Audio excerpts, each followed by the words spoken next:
Whoop, whoop, whoop, whoop, whoop. There we go. As they say, action. Hey, we're live. We're live. Welcome back, everybody, to Mike's Magic Auto Detailing and Paint Enhancement, Paint Correction, whatever you would like to call it, here in a pretty fair day in Sharpsburg, Georgia. Oh boy, oh boy, oh boy. What a storm we had last night. Yeah, that rained so hard, it washed all of the junk, most of it, off of Sally, who's been sitting outside for a week, I think, in a day. Hey, somebody's watching. It didn't dry it off or nothing. That ceramic coating, folks, it just pushed all that dirt right off of there with that rain and the wind. It's pretty much gone. It wouldn't take just a jiffy to spiff that thing back up. But this project, oh man, been going on, I think, a week and a day, 7-8 days, every day.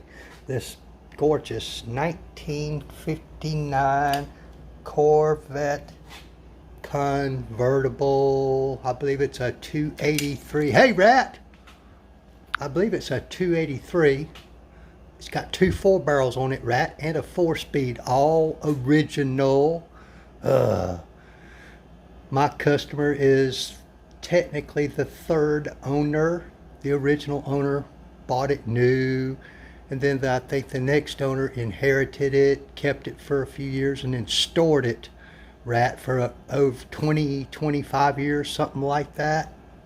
And it just sat up, and then my guy bought it from him recently. Old single stage paint, Rat, and it was badly oxidized when it got here. Badly oxidized, scratched all the hell and back. Oh man, from people washing it and this and that and the other, improper washing methods. I don't know if you remember in some other videos, I restored the hubcaps. He took those with him because these tires and wheels are coming off when he gets it back. He has the original wheels, which are being powder coated, and he has ordered some period correct tires for this. These are incorrect. They're being shipped from California. Who knows when they'll get here. Oh man. Oh, I see a little smudge right there. I'll have to get my rag and get that off. But what I did here, Rat, was did a real thorough, what we call a strip wash on this thing to get rid of a lot of that oxidation and crap that was lying on the paint and was down into the paint. You know, doing the single stage paint is a totally different ball game than doing clear coat. There is no clear coat on this paint, Gary. None whatsoever. Did all that. Did basically a 2-stage polish with various buffers, pads, products, so forth and so on. Had to use all different kind of size buffers because, Gary, I'm telling you, there is not a flat spot on this car. I think this is the curviest car I've ever done, and all these curves are very pronounced. So what that means is if you get a 5-inch or even a 6-inch or bigger backing plate with a buffer, then you're only going to be buffing this much because the rest of it is up. A lot of people would grab a buffer and just take off and tilt it. Very risky, especially with old paint like this. So I used, like out in the middle of the hood there, Gary, I used a 5-inch, but some of these little beady places like this, up in here, I used a 3-inch, 2-inch, and in some cases even a 1-inch all over this car. So I was constantly changing buffers, constantly. Oh man. Got all down in there and all those little, phew, man, what a pain that was. I hear you. Oh boy, all up in here, everywhere. Polished all the bright work, as they call it, all of it, all this stuff. A lot of taping off, lots of taping off several times. I think I spent about as much time taping off as I did polishing. Oh man. Polished up this, these, this, the rear view mirror.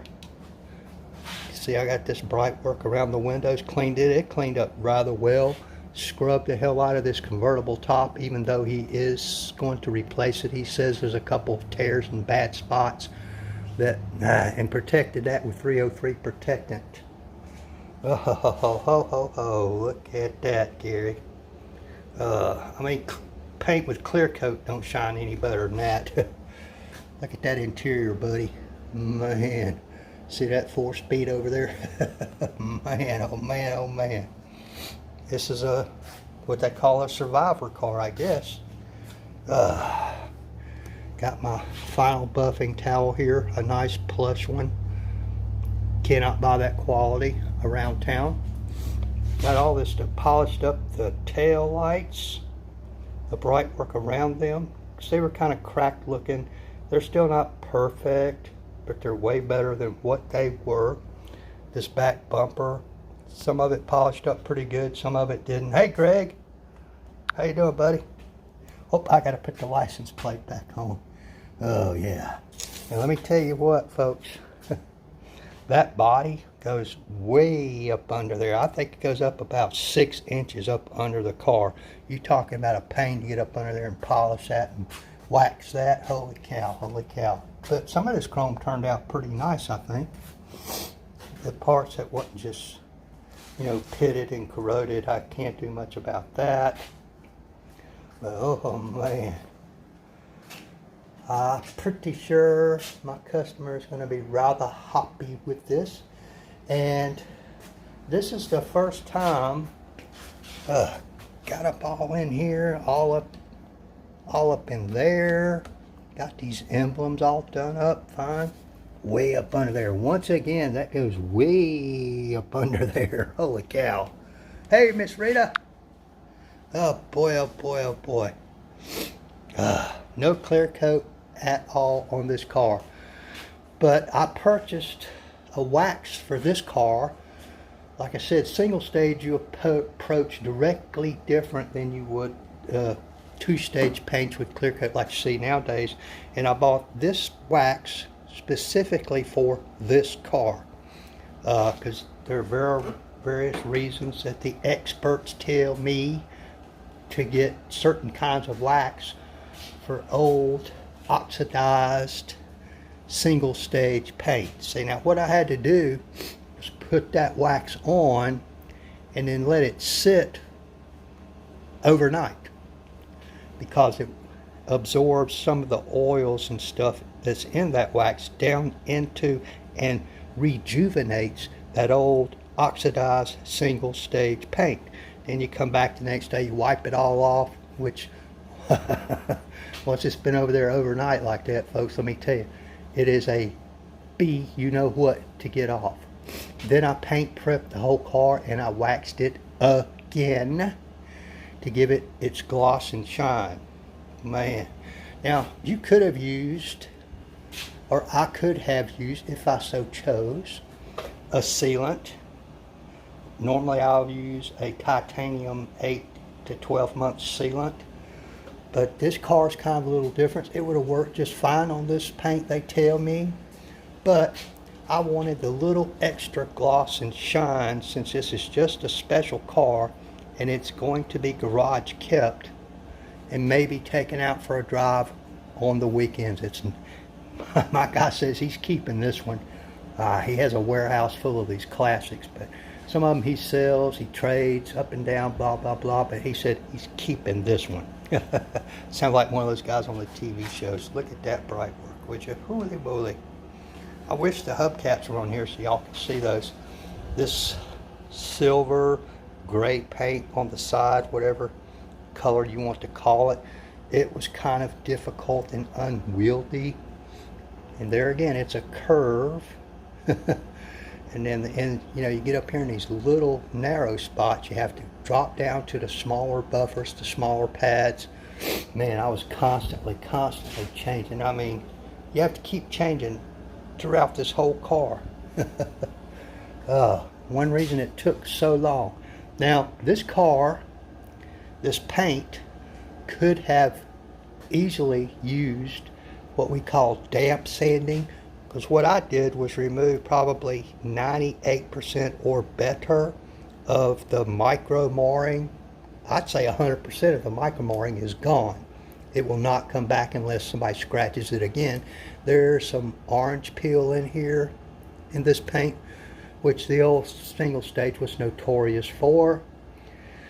And there's some deeper scratching in here that, yeah, you could go after it with a buffer if you so choose to, and a lot of people do. I was trying to show you one of the scratches right there. I don't know if you guys are seeing that, but damp sanding would take all those out, but that just was not in the budget for this go around. I wished it was. Hurts my feelings to have to leave these scratches in here. I don't know if y'all can see those or not. Oh well. I think probably 98% of all the scratches are gone, and the ones that I did not get out with this procedure and products and tools, I improved them a lot so that you can barely see them. You know, there were some defects, some rock chips here and there, some of which he had touched up. There's a long scratch right there on that gas cap cover. Made it almost invisible. Almost. But polished the antenna. Everything on here got polished, folks. Very carefully, very tediously. Takes a lot of patience to do one of these cars this way. Hey, Miss Rita, But when you're done, the level of satisfaction is almost indescribable, at least to me. Oh, I see another smudge up there. That's why I got my rag. This white paint is hard to see when you're buffing this wax off, which is not a big deal. You just take a soft cloth like that and buff it when you see it. Not a big deal, not a big deal. But what would have been fun was wet sanding this and then compounding it and buffing it and polishing it, and then what would have been extraordinary would have been putting a ceramic coating on this thing. That would have been awesome. But hey, you know, it's his car, his money. So I just do the work. I do what they want done. Sometimes go beyond what they ask for. My motto is to under-promise and over-deliver. And I think we have met that bar on this car. Man, this is awesome. I'll show you guys the interior a little closer look right quick for those of you who haven't seen it.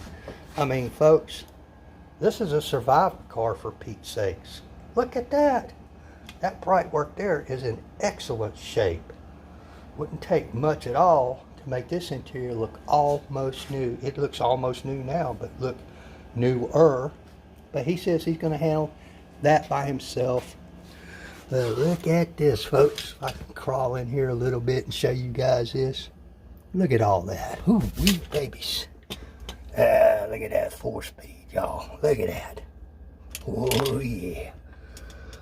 The radio, AM radio, I think. Just a regular AM radio. The carpet is excellent. The seats are excellent. They need a little spiffing up. Got that back there. That's painted. I'm wondering if this was a convertible / hardtop. I don't know.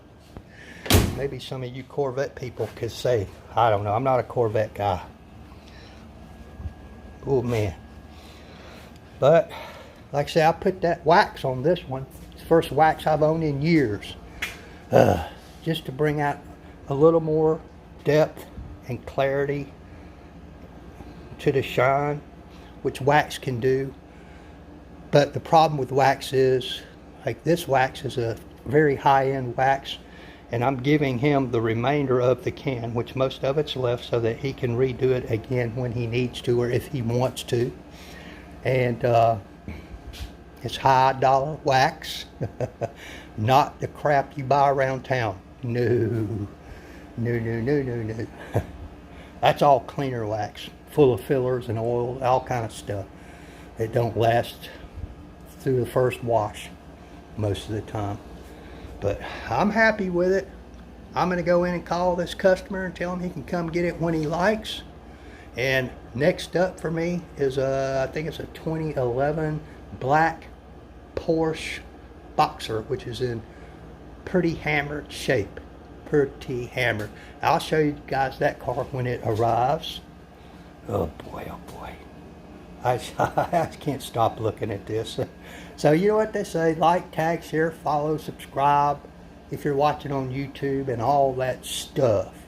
Man, boy, that glass could use what we call a substrate polishing, which is about the only time you want to do that is on these classics, to save every original piece of equipment you can. A lot of times the newer cars, hell, you can just get a new windshield put in cheaper than you can pay me to do that. To do a good substrate polishing to get rid of most of that scratching on there, you know, like from the windshield wipers and stuff, that would take 4 hours at least. At least. It is hard work. Very hard work. It's like I say, if everybody could do it, if it was easy, everybody would be doing it. Oh boy, oh boy, oh boy. Yep, the glass headlights are in good shape. They don't need anything. They turned out fine. This wax smells so good, the bugs keep wanting to come to it. But all right, folks, I appreciate everybody for dropping by and taking time out of their busy day to watch my silly videos. Happy window. Happy Wednesday, rather. All right, folks, see you guys next time. You got here just in time, Miss Melanie. I'm about to sign off. She's all finished, Mel. All finished. I'm fixed to go in and call the customer, see when he wants to come pick it up. And then on to the Porsche. Thank y'all for listening. Appreciate you. Goodbye.